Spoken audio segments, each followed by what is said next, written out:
Welcome to World Famous Foods with Mr. Nez and Mr. Oz. Today we're doing our world famous pesto recipe.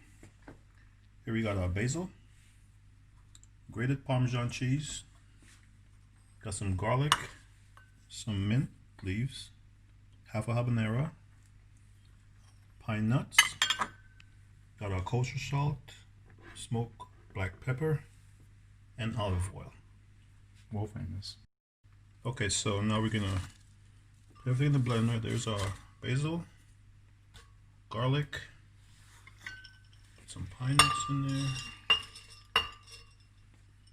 habaneros goes in there, our mint leaves goes in there, a little bit of salt. Of course, you can always add more salt to your tasting. We're gonna put some pepper.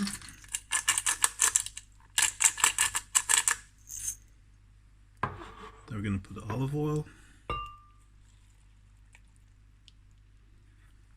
And then all we do is just blend it all up.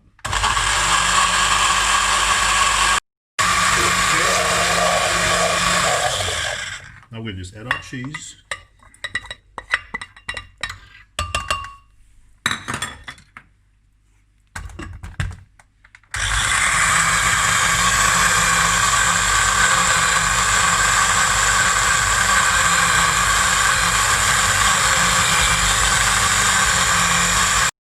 Here it is, this is the finished product. Let's try this out. World famous. World famous foods.